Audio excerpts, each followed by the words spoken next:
નમસ્કાર દોસ્તો, સુપરફાસ્ટ તાજા સમાચારમાં તમારું સ્વાગત છે। દેશ, દુનિયા અને ગુજરાતના તાજા, મોટા અને સૌથી મહત્વપૂર્ણ સમાચાર જાણીએ તે પહેલા તમે ચેનલમાં નવા હોય તો ચેનલને જરૂરથી સબસ્ક્રાઇબ કરીને વિડીયોને લાઇક કરી દેજો।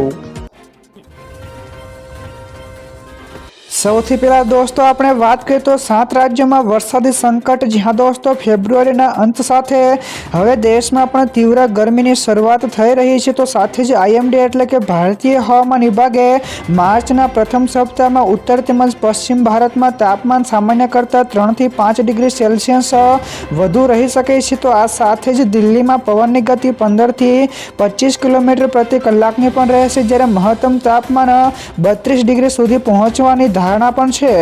તો બીજી તરફ અરુણાચલ પ્રદેશ તેમજ આસામ સહિત 7 રાજ્યોમાં વરસાદની પણ આગાહી કરવામાં આવી છે।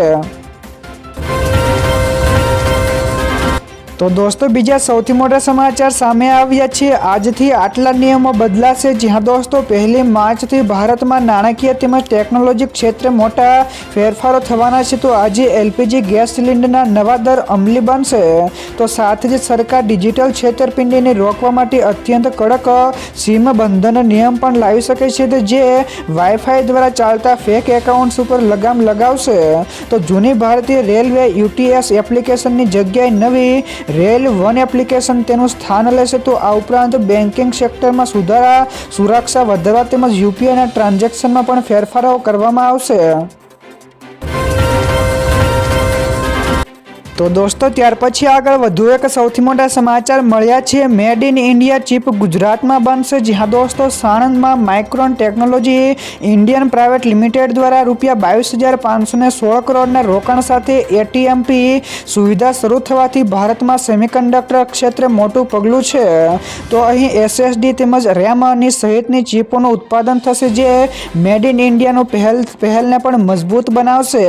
તો આ પ્રોજેક્ટથી આશરે 5,000 લોકોને રોજગારી મળશે તેમજ ગુજરાત હવે દેશના ચીપ મેન્યુફેક્ચરિંગ હબ તરીકે પણ ઉભરતું જોવા મળી રહ્યું છે, તો જે ટેકનોલોજી તેમજ ઔદ્યોગિક વિકાસને પણ ગતિ આપશે। તો દોસ્તો બીજા સૌથી અગત્યના સમાચાર સામે આવ્યા છે। ઈરાનના મિસાઇલ હુમલાથી કુવૈત તેમજ સાઉદી અરેબિયા ગુસ્સે થયા છે। જ્યાં દોસ્તો કુવૈતના વિદેશ મંત્રાલયે કુવૈતમાં થયેલા હુમલાની નિંદા કરી છે। તો કુવૈતે જણાવ્યું હતું કે આ હુમલાઓ ઈરાન દ્વારા તેના હવાઈ ક્ષેત્ર તેમજ આંતરરાષ્ટ્રીય કાયદાઓનું ખુલ્લેઆમ ઉલ્લંઘન કરીને કરવામાં આવ્યા છે। તો તેણે પણ ચેતવણી આપી છે કે કુવૈત હુમલાના કદ અને પ્રકૃતિ અનુસાર બદલો લેવાનો અધિકાર રાખે છે। તો સાઉદી અરેબિયાએ પણ ઈરાન દ્વારા કરવામાં આવેલા હુમલાઓ સામે વાંધો ઉઠાવ્યો છે। ત્યાર પછી દોસ્તો આગળ વધુ એક સૌથી અગત્યના સમાચાર। 300 લોકો માર્યા ગયા તો 500થી વધારે લોકો ઘાયલ થયા છે। જ્યાં દોસ્તો એક અહેવાલમાં દાવો કરવામાં આવી રહ્યો છે કે પાકિસ્તાન અને અફઘાનિસ્તાન વચ્ચેના યુદ્ધમાં બંને પક્ષોના 300થી વધારે લોકો માર્યા ગયા છે, જ્યારે વધુમાં 500થી વધારે લોકો ઘાયલ પણ થયાના અહેવાલ છે। તો બંને દેશો એકબીજાને વધારે લશ્કરી કાર્યવાહીની પણ ધમકીઓ આપી રહ્યા છે। તો તે દરમિયાન પાકિસ્તાનના લશ્કરી પ્રવક્તાએ આરોપ લગાવ્યો છે કે દેશમાં આતંકવાદી હુમલાઓ પાછળ ભારતનો હાથ છે, જે આ પ્રવૃત્તિઓ માટે અફઘાન તાલિબાનીનો પણ ઉપયોગ કરે છે।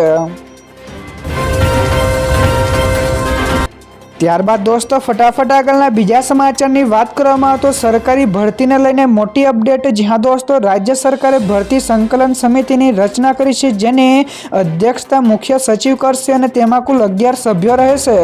તો આ સમિતિ ભરતી પ્રક્રિયામાં એકરૂપતા લાવવા, વિવિધ ભરતી બોર્ડ એજન્સીઓની ક્ષમતા વધારવા, શૈક્ષણિક લાયકાતો અને સમયસર ભરતી માટે સૂચનો આપશે। તો વિધાનસભામાં મંત્રી ઈશ્વરસિંહ પટેલે જાહેરાત કરી છે કે 2024 થી 2033 દરમિયાન 10 વર્ષીય ભરતી કેલેન્ડર અમલમાં મુકાશે, જે અંતર્ગત 2 લાખથી પણ વધારે ઉમેદવારો ભરતી થશે।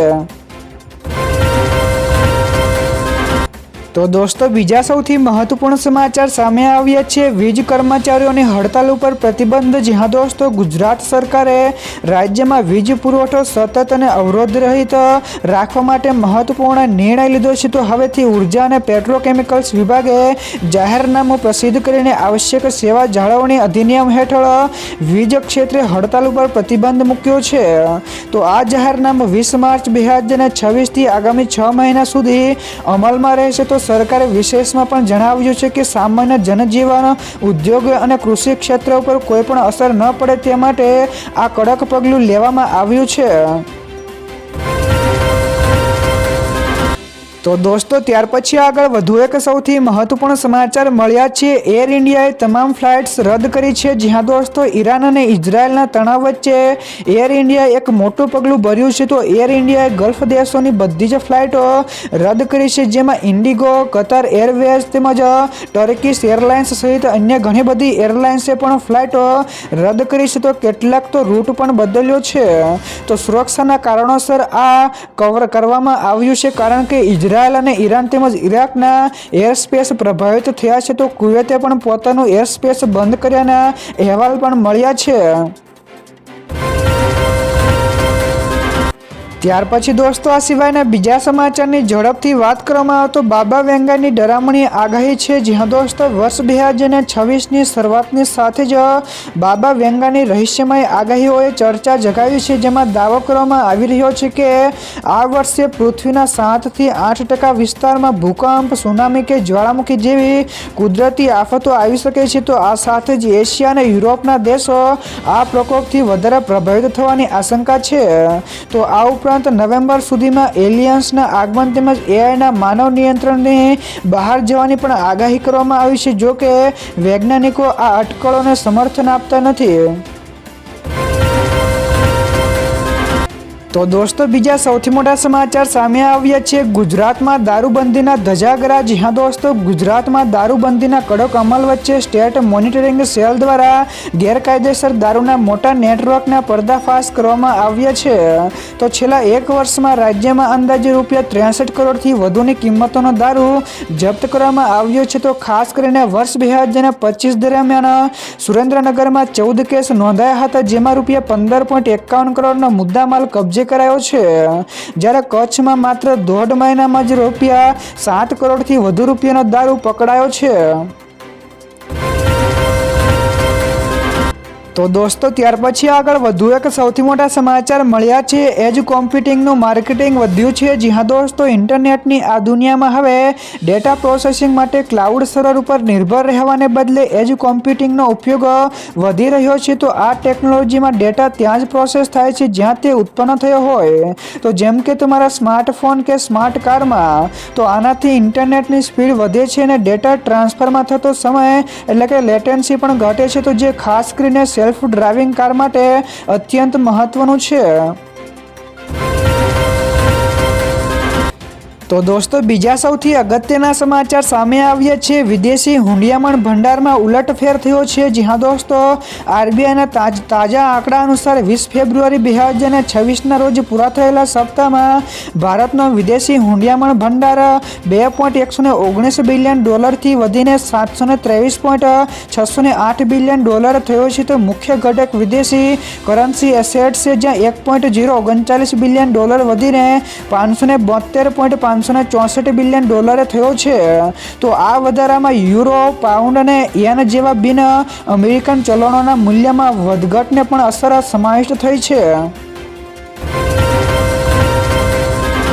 ત્યાર પછી દોસ્તો આગળ વધુ એક સૌથી અગત્યના સમાચાર મળ્યા છે. રેલવેના મુસાફરો માટે આવ્યા સારા સમાચાર. જ્યાં દોસ્તો રેલવે દાવાઓ દાખલ કરવા માટે હવે તમારે ઓફિસોમાં દોડવાની જરૂર નથી. તો રેલવે દ્વારા એક નવી ERCT સિસ્ટમને શરૂ કરવામાં આવી છે.